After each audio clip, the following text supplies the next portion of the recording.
Assalamualaikum warahmatullahi wabarakatuh. Selamat malam, salam sejahtera untuk kita semua. Salam, Om Swastiastu, Namo Buddhaya, salam kebajikan. Hello everyone, perkenalkan, nama saya Ahmad Alvinilla. Saya dari Prodi Ilmu Komunikasi, UPBJJ, Universitas Terbuka, Surabaya.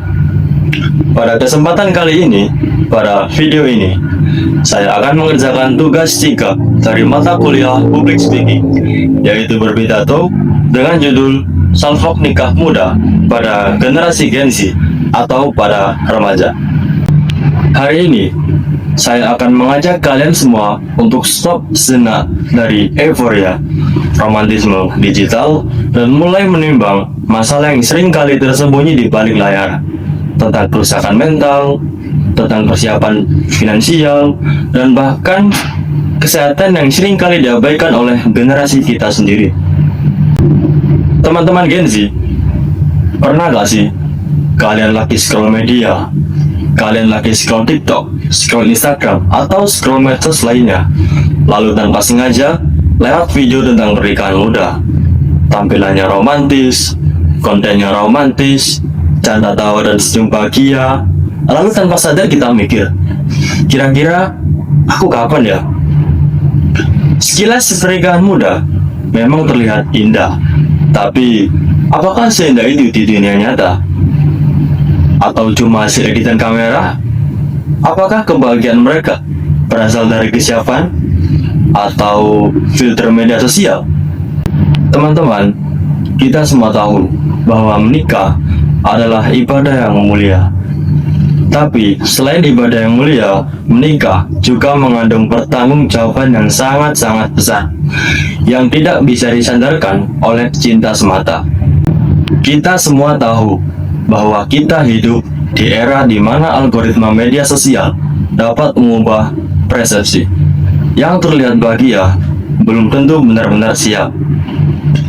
Dan sejauh saya melangkah, sejauh saya hidup, saya sering melihat banyak content creator atau influencer lainnya yang sering menampilkan indahnya dalam pernikahan di usia dini.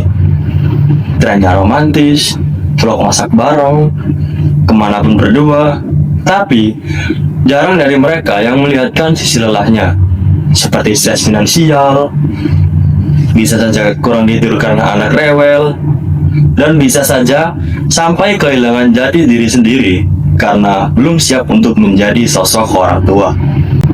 Menurut Halodoc 2023 menyebutkan bahwa sebenarnya angka perkawinan anak di Indonesia memang turun menjadi 6,92%. Tapi bukan berarti masalah selesai.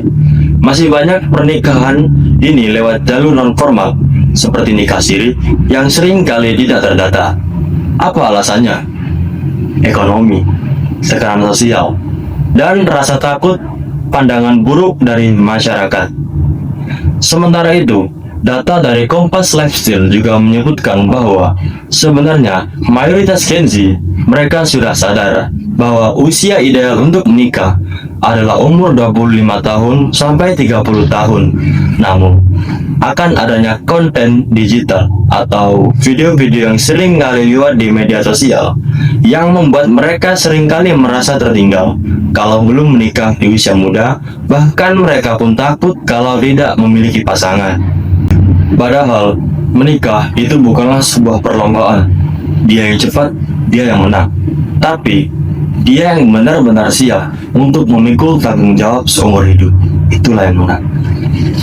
Dari sisi kesehatan mental, Halodoc juga menyebutkan bahwa pasangan yang menikah pada usia 18 tahun itu rawan mengalami gangguan otak bahkan mental hingga 41%, seperti kecemasan, stres, bahkan PTSD.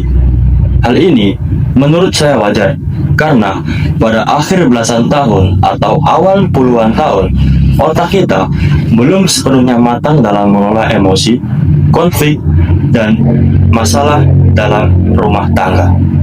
Teman-teman, saya tidak bilang bahwa menikah muda itu sebuah kesalahan. Tidak. Tapi, kita harus jujur kepada diri kita sendiri. Apakah kita menikah karena cinta? Atau apakah kita menikah hanya karena kita takut sendirian? Apakah kita menikah hanya karena tekanan sosial? Karena cinta atau pernikahan yang didasari hanya dengan tren dan rasa gengsi, itu hanya akan membuat kita kehilangan arah. Sebagai mahasiswa dan generasi digital, kita punya tanggung jawab moral. Kita bisa menggunakan media sosial untuk mengubah cara pandang masyarakat dari sekedar memamerkan hubungan menjadi ruang edukasi tentang kesiapan diri, kesiapan finansial, dan kesehatan mental. Kita tidak hanya bisa membuat konten yang menarik, tapi juga menyadarkan. Karena menurut saya, influencer terbaik itu bukan yang membuat orang iri, tetapi yang membuat orang berpikir. Teman-teman, gunakan masa muda kalian untuk tumbuh, untuk belajar, dan mempersiapkan segalanya demi masa depan yang cerah. Seperti kata pepatah, cinta yang sejati bukan dia yang datang paling cepat, tapi dia yang datang paling siap. Jadi, jangan terburu-buru. Gunakan masa muda kalian untuk tumbuh, bukan malah menjadi dewasa sebelum waktunya. Karena menikah itu bukan akhir dari sebuah pencarian, tapi awal dari sebuah perjalanan yang sangat-sangat panjang, yang butuh kesiapan, tanggung jawab, dan kebijaksanaan. Itu saja yang dapat saya sampaikan. Semoga bermanfaat. Kurang lebihnya saya mohon maaf. Mungtir makola wala tangzir makola. Assalamualaikum warahmatullahi wabarakatuh.